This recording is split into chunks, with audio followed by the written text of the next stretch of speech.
final few picks here because for the likes of team, they are still on this match point and they have been showing some really good games whenever they do get the blue portion of the map.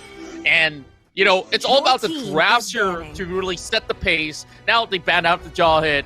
That also leaves a lot more room for all these big pickups that we will want to see. And even though they get the ban overall for game number 3 in particular, there was some significant plays, but the playmaker on that game was definitely more on both ends of the marksman, where we saw 30 Gaming showing up with his Moskov, and respectively so, for Renji, he's been able to actually get his hands on that pick of the Brody. So I just want to see, now that you don't really have the export out there, no last insanity for members of Binasic, it means that, you know, you gotta look for something maybe tankier or offers something of a similar choice, at least for Binasic. And that's an insta-lock on the Paquito for Sagitno. Insta-lock on the Lunox as well, on the hands of Chango. I wouldn't be surprised if we see the Kufra and the Kaja being fielded out by Pain, and 30 still maintaining the jungle role. He did prove to be effective during game number 3, where his Moskov was just unbearably irritating to go up against, despite Renegade and the rest of team trying to zone him out. Omayuri will lock in the Benedetta. That's going to be either going to be on sideline or going to go to the hands of 30 Gaming. H2 will be bringing out the Hayabusa, as well as Renegade's Cho. It's going to be the game that team has to lose. These are comfort picks that are showing up for team. Kufra's going to be locked in. Kaja may be a proper pick here for the side of Binasic on the hands of Pain, but still a question up in the air. Yeah, I'm giving them a whole lot of nod of approval because of how well they've been able to actually get things done whenever they get picks such as the Cho as well as Hayabusa. And with the Kufra now needing to put a lot of focus and attention to this Cho pick, which you have mentioned most likely will be handed over to Renegade, and he has been able to show many times even when he was playing back in the MPL. So now you don't really get to have a good pick onto some of these lists of mages. So Eve being banned away, I guess that leaves a question here. You know, what other key heroes that is still left out for grabs? And maybe for the likes of team, they may consider opening up the Farsa for themselves. They're banning out the Harley for a potential 30 Harley. Could also be, yeah, it's just going to be Jungle Harley potentially for 30 Gaming. Would they be locking in the Kaja? It's not the best of option here for themselves. Instead, they will be locking in the Farsa. Eve is not in the equation here, so they will be resulting going for a Kagura. Yin Yang overturns can definitely burst out 30 Gaming on that Farsa. Oh, it's actually going to be Pain on that Farsa. And as well as they lock in the Grok. Not a lot of option. That is a Moskov once again being hovered over, going into the hands of 30 Gaming. And Omayuri has a lot to go for here on that Benedetta against the Cho later on as the game starts. If this is going to be the Moskov, team has to focus all of their attention onto him.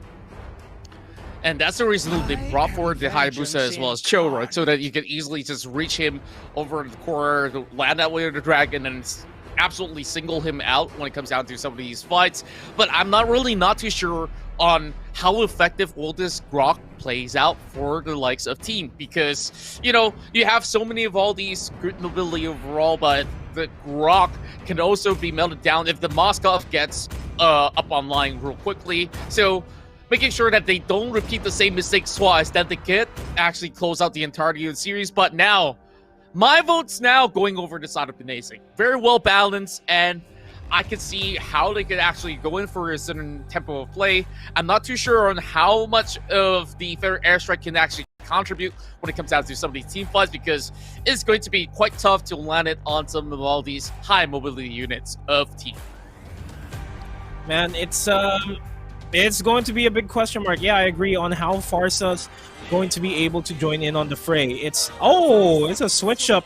Pain will be on the Benedetta. Oh my, Yuri is going to be on the Farsa once again. It's very effective Farsa in game number 3. A lot of questions here if it's going to be effective here on game number 4, considering the fact that there are a lot of lockdown options for team here. As soon as the Federal Airstrike comes in, the Wild Charge can come in from Dogs. Renegade can go in for the Way of the Dragon. Sagitno can go for the knockout punch to cancel the Federal Airstrike. And as I say that, Doggy is just trying to be a nuisance here in the jungle. The purple buff will be secured regardless by 30 Gaming. And the Whistle Wonder is going to go to the hands of team. It's a fairly safe game here for both of these sides, for both of these teams. Not really coming off the bat swinging.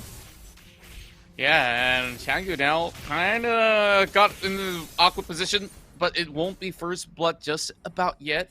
Calling it for a little bit of backup in the form of Honda Beast. This will be easy picking, and now forcing the flicker as well. Honda Beast will assist in Changu's first blood. And Changu is down, trades it off.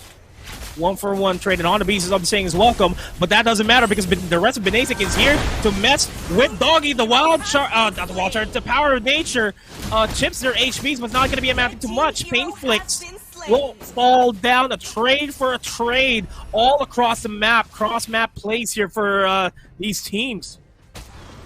Wow. Liking what I'm seeing so far. Many of the action happening over top lane side of things. Now, Sagitnu as well as H2O, they just want to make sure that, you know, things are being well handled over on the bottom side, and Pain Flicks initially got brought down once. So it's just gonna take a while here for them to eventually set the tempo right to secure the first circle of the game. So Honda now scouting all about. It shouldn't be too much of a hassle. Now Honda Beast is being pretty much caught out, and that team will be able to knock one more off of the board. Meanwhile, Pain managing to dash away. Oh, recommitment coming out. That's a mistake. And overall, still did not manage to shut down onto Pain. And Aaron tries to go for the same Umbrella Open just to try to get the kill off, but man, Pain shouldn't have survived that. And as I said earlier that they are not coming out swinging. I take that back. They're starting to go for the skirmishes here to get the advantage in the map. Yeah, and you know, very peculiar plays, and also the options on the table where H2O didn't really have to force it to dive regardless. Yeah, maybe going with a little bit of exchange, getting the kill will be very significant, but here comes the Tower's Rage, knocking onto the turtle. And her airstrike has already been pulled right in, but she's being sitting right put for Sagitnu just to secure the kill. Now they are focusing onto Honda Beast. And one more goes into the back of Pain. Meanwhile, Honda will not be able to survive as well. 5-4, a lot of casualties in the first 3 minutes of the game. Well, spears after spears being thrown right to the side of Kosi Doggy. And Yura will be able to help out just to, you know, hopefully land the final blow. Okay, the snipe comes through. Woohoo! From downtown, 30 Gaming with that snipe. Well, you'd expect that from 30 Gaming. He is god on this Moskov, and he's it's showing. And I thought Honda Beast was gonna steal that with just his passive. Right.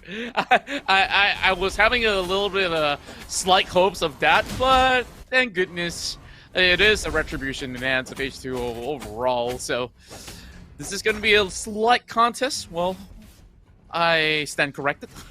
But then again, you know, just a little bit of work to be done here for the River Crabs, while There is the element already being expended by Changu for order of brilliance already being popped. Oh, here comes another airstrike, and he pops right back in. A kill being secured by Sagitnu. And it is still a relatively even fight here as Team secures 2 kills, 3 kills back to back even. And the question marks are now coming out here from Renegade's Cho. And you can't blame him. This is one of his signature heroes in the MPL. And it's showing how much of an effect he has in the game. He's currently sitting on a 1-1-0 scoreline, but that doesn't matter because he's just able to just go for the big plays when needed. As I say that, the Rage does not connect because of the Shadow Kill being proc just at the last moment. H2 is going to go for another kill onto Chagno, forces out the Order of Brilliance, going to be quad shadowing out. And Oh My Yuri in a tight spot, not really in a good position as well. 30 Games going to be joining in on the fray, try to dish out damage onto Sagitno. He does not have enough damage just yet, and Sagitno shuts down 30 Gaming. Wow. There's a lot of back and forth going on, but team have managed to solidify their positioning. And now it's really down to Painflix to really make some significant plays cross-map. But RJ is going to be able to actually hold his own after all. He has a lot of all these spells that he can spend just to run away.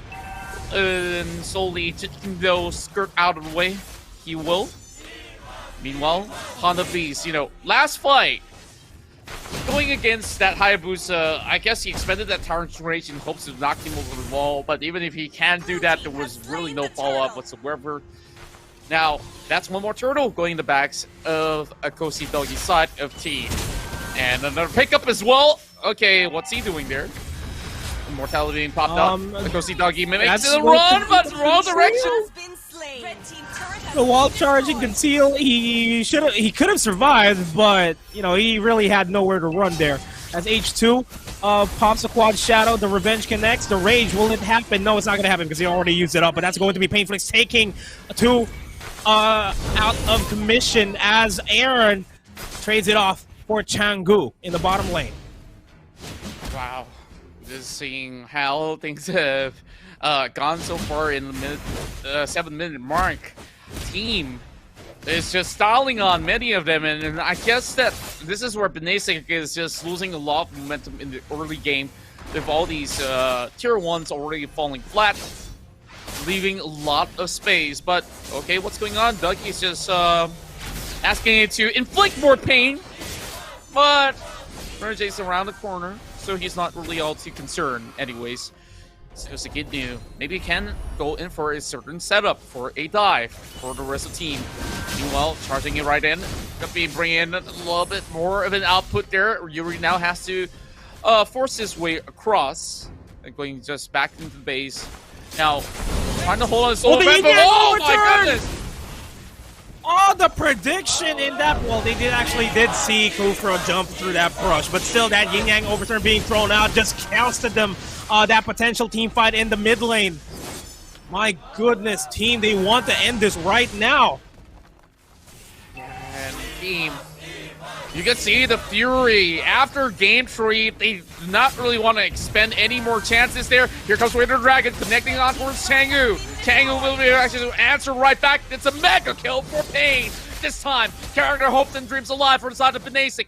Well, they have to actually get a little bit of reset going on as the turtle is already spawned up. They have the room to actually secure it. Phase 2 already heading it, while team is just going to be stashing up gold, but Aaron is on the Overwatch.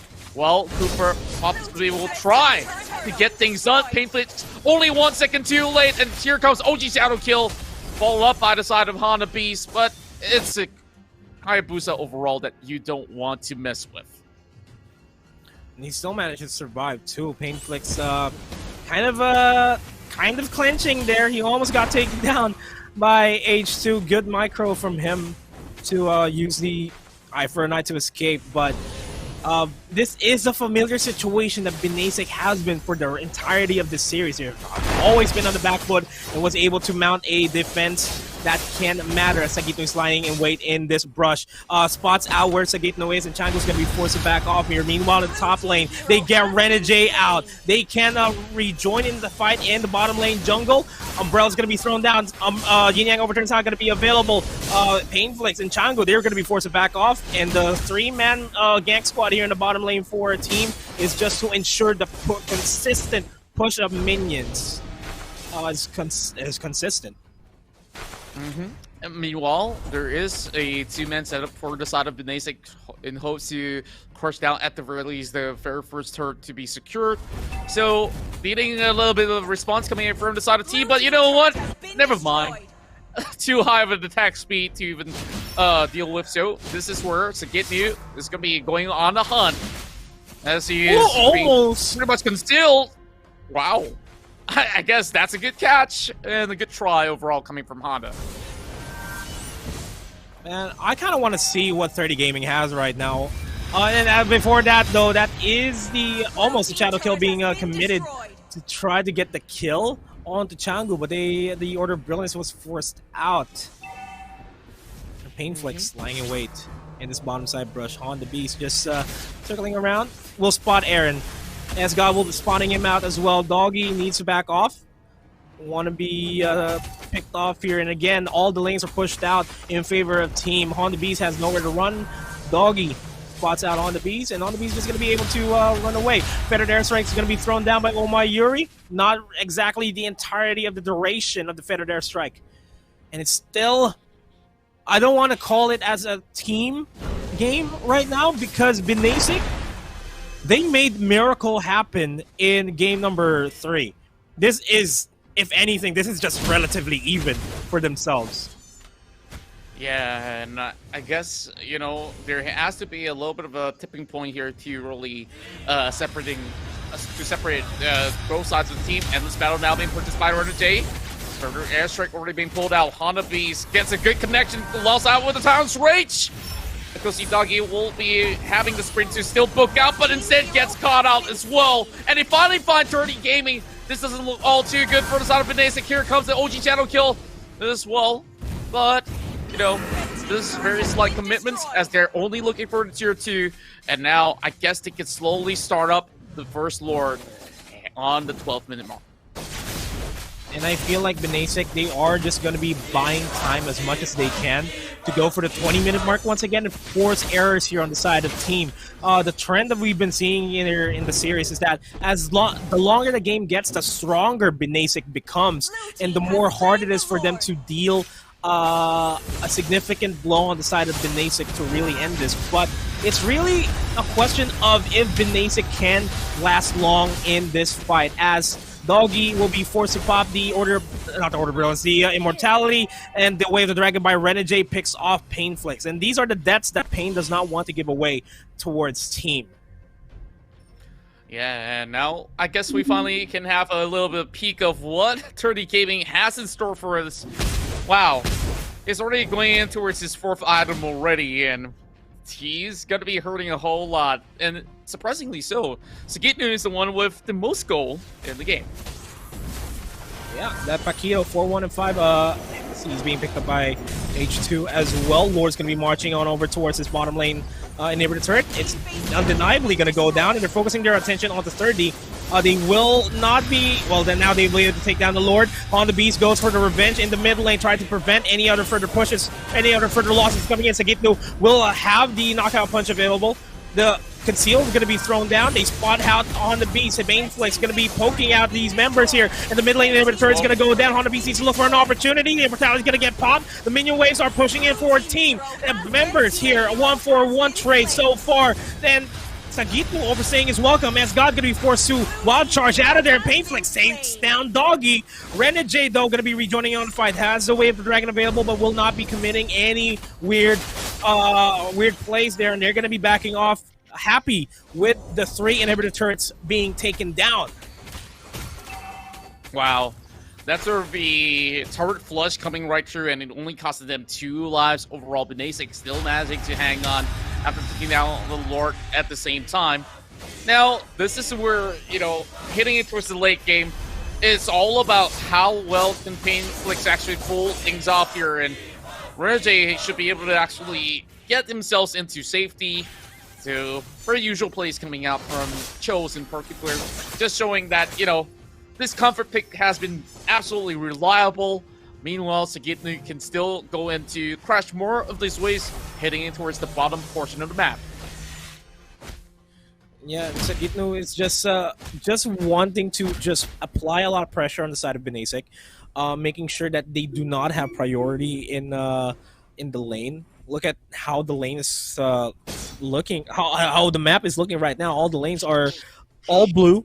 All the minions are pushing forward. With the Lord spawning in 77 seconds, that's something that team wants to secure again for themselves, the way that they've been playing it for the longest time now. They wait for a sure security on the Lord. But all things considered, though, they can just forego the Lord and end it right here. Just wait for the big minion wave push to come in. And as I say that, look at the map. All the lanes are pushing towards the side of Binasic. And again, the defense of a lifetime is up for Binasic. They're waiting for the minion waves to push in. Team is taking their time. Minion waves are going to be cleared out. So they buy themselves a little bit more time in this game. Yeah, and I definitely think that they still really need the Lord because of how quickly they just clear it off, especially when you have 30 being all around. So it shouldn't really take them too long to really deal with many of these waves. It's all about, team, whether do they want to pull the trigger or not, and maybe Akosi Dougie won't be able to actually knock them all up in the air if he just expends his ultimate. So now, 10 more seconds, we will see an attempt on that Lord for team. I guess the Hayabusa is going to be waiting for more of his teammates to back him up, although he can definitely start it all alone. But still a little bit of a risk involved, especially you have this Benedetta playing all too well. 6, 2, and 1. And now, a little bit of a backdoor coming right in because Sagitnu is just challenging him to stay right put because they're not getting anywhere near the Lord. But here comes Nando coming in with a little bit of an eye for an eye, hoping to land that electrophile bolt. Now he will have to expend his immortality, but how long can he take as he goes down? 19 to 12, and the Lord is in the hands of team. And now, quite frankly, the end might be near for team, for Binasic, I mean, as they lose Pain Flicks in the process. Renegade is low on HP. The shadow kill by H2 will burst out the majority of the HPs there from 30 Gaming. That's a primary jungle, the primary damage output out for Binasic. They take down Changu as well, and this may just be it. Team will be your national champions for the Philippines. A 3-1 scoreline. Good game. Well played for everybody involved in this tournament. My goodness. To be honest, though, it was sort of anticlimactic. Sort of. Kind of in a way, and it just shows how dominant team is overall. Of course, hats off to Akosi Dagi's side, which feels Aaron, H2O, Renegade, as well as Sagitnu, and they've been able to play one of the cleanest ways to end the entirety of the tournament and not even dropping too much of game. Well, only one loss so far, and in a way, team has been able to recuperate and bounce back stronger than ever. Let's also have a look at the first runner-up, and we definitely have to give a big shout out to Binasic for keeping us entertained with some big plays coming out. Changu, Honda Beast, Pain, Fury Gaming, as well as Turdy. And they will be going home with $1,500 US